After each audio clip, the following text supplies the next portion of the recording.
예, 안녕하세요. 이 폭설을 뚫고 이렇게 오신 교우들 정말 성가대도 오늘 긴급한 상황이셨던 것 같은데 나- 반갑습니다. 오늘은 사실 2025년의 첫 주일이죠. 원래 오늘 설교는 한한상 선생님께서 하시기로 되어 있었습니다.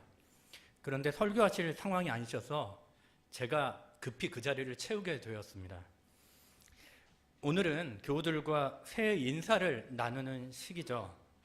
하지만 기대와 희망으로 가득해야 할 이 순간이 좀 무겁게 다가오는 시기입니다.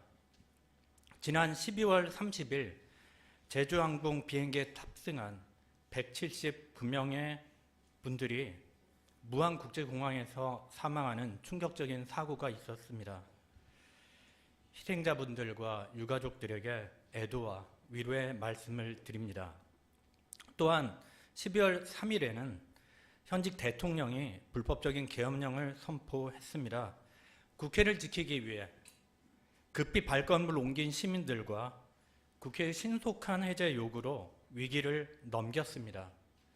그 이후로도 국가 지도자로서는 상상할 수도 없는 초헌법적, 탈법적 행위가 매일 언론을 통해서 보도되고 있습니다. 이 고통과 위기는 지금까지 계속되고 있습니다. 그래서 마음이 아프고 무겁고 긴장이 됩니다. 사실 2025년은 세길교회에도 매우 중요한 해의 시기입니다. 교회와 세길기독사회 문화원을 풀타임으로 섬기셨던 홍인식 원장님을 떠나보내고 교회 내부에서 리더십을 세워 공동체를 이끌어 나가야 하는 전환기이기 때문입니다. 대한민국 공동체에 가슴 아픈 일이 찾아오고 민주국가가 독재국가로 퇴행할 위험을 지금도 극복해 나가는 중에 있습니다. 이 시대의 세길 공동체는 우리의 소명과 비전을 어떻게 새롭게 할 수 있을까요? 교우들이 어떻게 진정한 만남, 참다운 관계의 자리로 나아갈 수 있을까요? 저는 이 질문을 역사에 대한 믿음이라는 화두를 중심에 두고 고민해 보고자 합니다. 그런 의미에서 12월 3일 계엄 사태 후 주일 예배에서 김상봉 교수님께서 전한 진보 없는 영성이란 설교를 다시 한번 음미해 볼 필요가 있을 듯합니다. 그날 역설했던 역사에 대한 믿음이 무엇인지 살펴보고자 합니다. 이어서 역사에 대한 믿음을 안고 살았던 인물들의 이야기를 나누고자 합니다.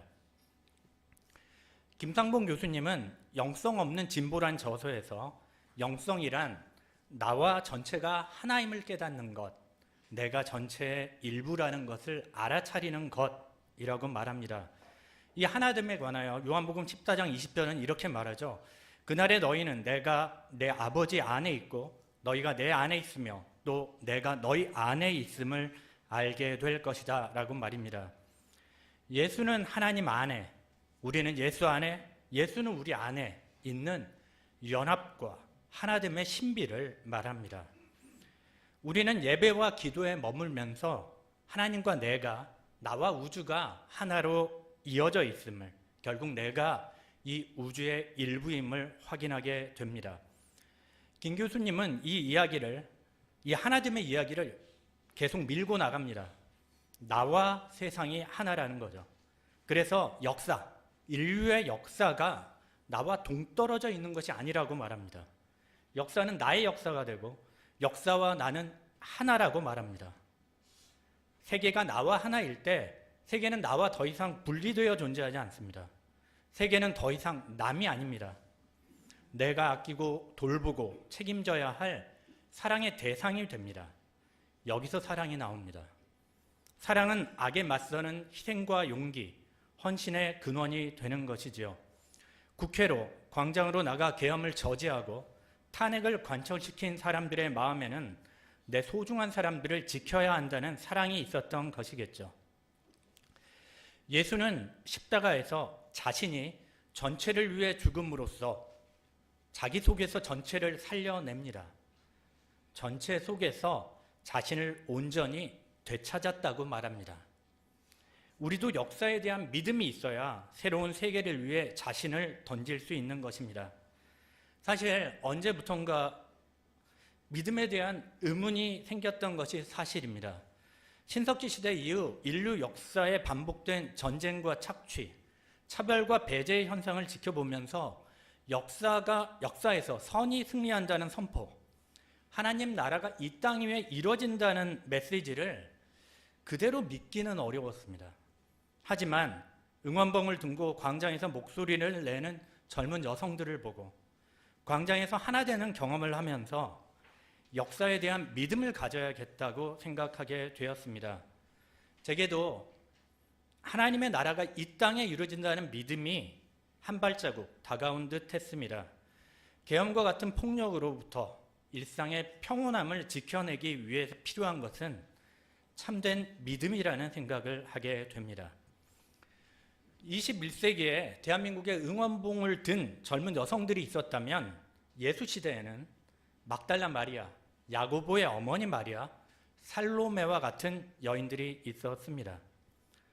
오늘의 성경 본문인 마가복음 16장 8절은 벌벌 떨면서 넋을 잃은 여인들의 이야기로 끝납니다. 그들은 무서워서 아무에게도 말을 할 수 없습니다. 정신을 차리지 못하고 두려움에 압도당합니다. 도대체 왜? 어떤 일이 일어났을까요? 왜 이런 일이 벌어진 걸까요? 좀 더 감동적이고 영광스럽고 따스한 이야기로 마가복음을 끝낼 수는 없었을까요? 이 여인들이 무엇을 보고 느꼈는지 이해하기 위해서는 마가복음 14장, 15장에 기술된 예수의 체포와 대제사장과 빌라도 앞에서의 신문, 고문, 십자가의 처형에 관해 언급할 필요가 있습니다. 예수는 겟세마네에서 기도드립니다. 그 순간 칼과 몽둥이로 무장한 무리들이 예수를 에워싸죠. 그 옆에는 예수를 팔아넘긴 가룟 유다가 서 있었습니다. 그에게 체포된 예수는 종교 지도자들에게 끌려갑니다. 예수를 사형에 처할 범죄 사실을 찾아내려고 신문을 거듭하죠. 하지만 예수를 처벌한 어떤 증거도 찾을 수가 없습니다. 단지 자신이 하나님의 아들이라고 인정하는 것을 빌미로 신성 모독이라는 죄명을 뒤집어 씌웁니다. 그 후에 예수에게 침을 뱉고 주먹질을 합니다. 예수는 빌라도에게 보내지죠. 로마 제국이 유대의 총독으로 파견한 빌라도에게 사형 집행권이 있었기 때문입니다. 빌라도는 유대 종교자들의 고발 내용이 타당한지 따져보려고 예수를 신문하지만 예수는 대답하지 않습니다. 빌라도는 예수에게 죄가 없다고 생각해서 놓아주기 원합니다. 하지만 종교 지도자들이 선동한 군중은 예수를 십자가에 못 박으라고 압박을 가하죠. 빌라도는 군중의 요청에 타협합니다. 예수를 처형하기로 결정하는 겁니다. 예수는 채찍질 당하고 가시관을 머리에 씌우고 자색옷이 입혀져 조롱을 당합니다. 안식일 전 날입니다. 그날은 금요일입니다. 예수는 십자가에 못 박힙니다. 사람들은 십자가에서 내려오라는 조롱을 퍼붓습니다. 예수는 나의 하나님, 나의 하나님, 어찌하여 나를 버리셨나이까 하는 기도를 드립니다. 그 후에 예수는 숨을 거둡니다. 제자들이 도망간 상황에서 이 모든 과정을 찬찬히 지켜보며 깊은 심연 속에 애도하는 사람들이 있었습니다. 막달라 마리아, 야고보의 어머니 마리아, 살로메였습니다. 오늘의 본문인 마가복음의 저자인 마가의 시선보다 오히려 마리아의 시선에서 읽을 때 더 마음에 와닿을 듯합니다. 그래서 저는 이 본문을 막달라 마리아의 관점에서 이야기로 써보았는데 읽어드리겠습니다. 아리마대 요셉에게 고마울 따름이었다. 예수님이 체포된 순간부터 수많은 사람들의 변심을 지켜봐야 했다. 제자들은 숨어 버렸다. 예수님을 십자가로 몰아세운 제사장들과 로마 총독의 칼날이 두려웠겠지. 사내들인 공회에서 의원직을 가진 요셉도 같은 길을 갈 수 있었다. 하지만 그는 다른 길을 선택했다. 빌라도 총독 앞에 나서서 장래 문제를 해결한 것이다. 십자가에서 예수님의 시신이 내려졌다. 노동으로 다져져 단단했던 예수의 육체가 앙상한 작대기로 싸늘히 변해 있었다. 경악스런 장면에 눈물이 터졌다. 그의 음성이 귓가에 쟁쟁했다. 따스하지만 단호하고 명확하지만 부드럽게 품어주는 그의 언어가. 이제 그는 미동도 없는 시신이 되어 내 앞에 누워있다. 이 사실을 도저히 인정할 수 없다. 요셉은 빌라도에게 시신의 인도를 요청했다. 빌라도는 미심쩍은 눈으로 우리를 훑어보았다. 가늘게 뜬 그 눈 뒤로 우리가 무슨 일을 꾸미는지 의심하는 불안감이 전해졌다. 그 입에서 질문이 튀어나왔다. 예수는 죽은 것이 확실한가? 백부장은 차분하지만 단호하게 말했다. 예, 제가 직접 확인했습니다. 그제서야 눈매의 긴장이 풀리며 시신을 요셉에게 건넸다. 요셉 소아들은 예수님의 시신을 삼배로 곱게 싸서 동굴 무덤에 안치시켰다. 그리고 건장한 사내들이 커다란 바위를 가져다가 굴 입구를 막아버렸다. 하지만 우리들은 아직 준비가 되지 않았다. 그를 이대로 떠나보낼 수 없었다. 우리는 예수의 시신 앞에서 펑펑 울며 애도할 시간이 필요했다. 무덤을 찾아갈 수 없는 안식일 내내 마음이 떠다녔다. 십자가에서 처참하게 생을 마감한 예수님의 모습이 너무도 생생했다. 그리고 내게 찾아왔던 그의 모습이 오버랩되었다. 그때 내 삶은 엉망이었다. 내게는 살 이유가 없었다. 그러나 그를 만난 뒤로 내게는 살 이유가 생겼다. 기쁨이 뭔지 느끼기 시작했다. 타인과 함께하는 속에서 경험하는 열정과 에너지가 샘솟기 시작했다. 왜 이런 분이 이렇게 생을 마감해야 했는가? 이해할 수 없는 질문이 이어지고 억누를 수 없는 분노가 치밀고 알 수 없는 두려움이 온몸을 감쌌다. 이 모든 것이 실타래처럼 꼬이고 꼬여 몸도 마음도 모두 엉켜버린 것만 같았다. 잠이 안 왔다. 꿈 대신 질문, 고민, 답답한 의문만이 내 머리를 떠다니고 가슴만 무거워질 따름이었다. 안식일 다음 날 무거운 눈꺼풀을 짊어진 채 새벽같이 무덤을 향했다. 야고보의 어머니와 살로메도 모두 나와 같은 처지였다. 모두들 이 새벽만을 밤새워 기다린 듯 했다. 우리는 한 마음으로 무덤을 향해 뛰다시피 걸었다. 나도 모르게 걱정이 튀어나왔다. 바위 문을 어떻게 할까요? 누가 우리를 위해 굴려줄 수 있을까요? 내 질문에 아무도 말을 잇지 못했다. 순간 차가운 공기가 무겁게 가라앉아 버렸다. 하지만 언덕을 넘어선 순간 그 걱정은 온데간데 없이 사라졌다. 눈앞에 설명할 수 없는 광경이 펼쳐졌다. 무덤을 지키던 바위가 한쪽으로 치워져 있던 것이다. 이제는 걱정이 충격과 두려움이 되었다. 십자가 처형도 부족해서 이제는 시체가 돈환된 것인가? 누구의 짓인가? 두려움에 압도되었지만 발걸음은 무덤 속을 향하고 있었다. 굴 속에 들어선 순간 기겁했다. 건장한 사내의 실루엣이 갑자기 눈에 들어왔다. 그는 흰옷을 입은 젊은 사내였다.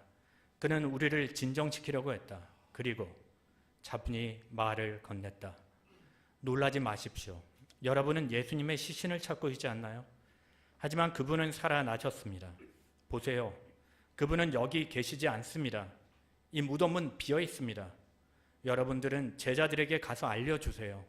예수님이 그들보다 먼저 갈릴리로 가실 것이라고 말해요. 거기서 그분은 제자들을 만날 겁니다. 우리는 그 말에 놀라 도망치듯 무덤을 빠져나왔다. 무덤이 빈 것을 눈으로 확인했다. 그런데 예수님이 살아났다는 것은 도대체 무슨 말인가? 두려움에 떨었다. 정신이 나간 것 같았다. 실어증에 걸린 사람처럼 더 이상 말을 할 수 없었다. 두려움만이 우리를 감싸고 있었다. 마가복음의 마지막에서 막달라 마리아는 우리에게 예수님의 장래, 부활에 관한 이야기를 들려줍니다. 16장 후반부, 즉 9절에서 20절의 본문이 후대에 삽입되었습니다. 마가복음 원본은 16장 8절에서 끝납니다. 이야기가 위에서 보듯 두려움, 의문, 걱정을 간직한 채 느닷없이 끝나고 마는 거죠. 천사들이 말한 대로 제자들에게 찾아가 부활을 전해줬다는 기록도 없습니다. 이야기의 클라이막스에서 정서적인 갈등이 정화되거나 조정되는 과정을 거치지 못하고 결말로 돌진하고 맙니다.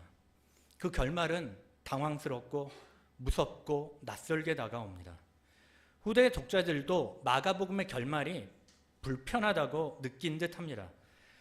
우리가 읽는 세번역 성경 각주에 보면 이렇게 써 있습니다. 권위를 인정받는 대다수의 고대 사본들은 8절에서 끝남이라고 말입니다. 8절의 결말이 어색했고 불편했던 건 저희만이 아니었던 듯합니다. 그래서 후대에서 9절 이하의 본문을 삽입했겠죠. 마가복음, 오늘 읽은 본문 첫 부분 마가복음 15장 40절이죠. 거기서 여인들이 등장합니다. 십자가에서 숨을 거두는 예수의 장면을 지켜보는 여인들이 등장하죠. 그리고 오늘 읽은 본문 47절에 15장 47절에는 무덤에 안장되는 예수를 지켜보며 애도하는 여인들이 등장합니다. 다시 오늘 읽은 마가복음 16장 1절에서 8절에 본문에 보면 빈 무덤을 발견하고 천사를 만난 것도 이 여인들이었습니다. 어떻게 보면 마가복음의 결말부의 주인공들은 이 여인들이라고 해도 과언이 아닙니다. 도망간 남성 제자들은 어디에도 보이질 않습니다. 남성 중심의 가부장적 사회에서 여성들이 역사의 중심에 서 있는 것, 본문 이 자체가 정말 불편하게 느껴졌을 것입니다. 후대의 편집자들은 정서적인 안정감을 느끼고 남성 제자들을 중심으로 스토리를 마무하고자 본문을 추가합니다. 추가한 내용은 이렇습니다. 그렇게 놀랐던 막달라 마리아는 예수님을 만납니다. 그리고 시골로 가는 두 제자들도 예수를 만나죠. 그 다음에 예수님이 마지막 부탁을 하는데 그 부탁의 상대방이 남성 제자들입니다. 제자들에게 자기의 마지막 최후의 그 명령을 하고 그러고 나서 하늘로 승천하는 영광스러운 장면으로 마무리됩니다. 이 편집 과정을 거치고 나면 보다 완결적인 이야기로 재탄생하게 되죠.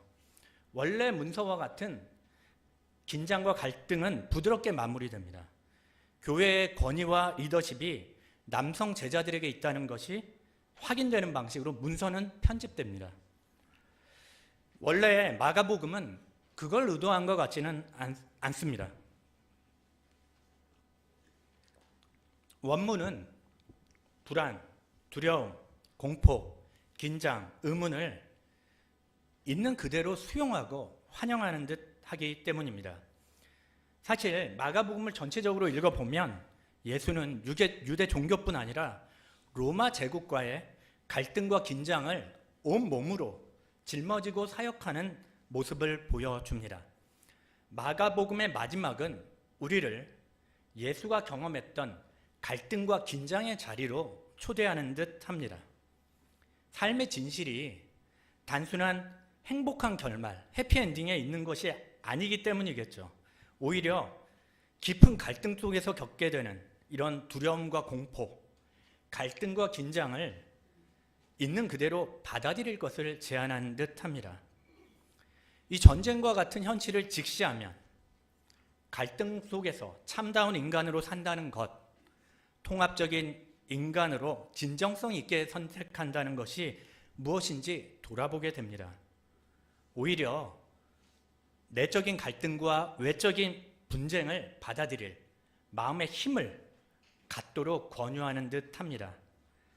내가 하나의 일부라는 믿음을 가지고 나와 세계가 하나라는 믿음을 가지고 함께 고통받으면 그 아픔을 뚫고 나아갈 수 있다고 말하는 듯 합니다.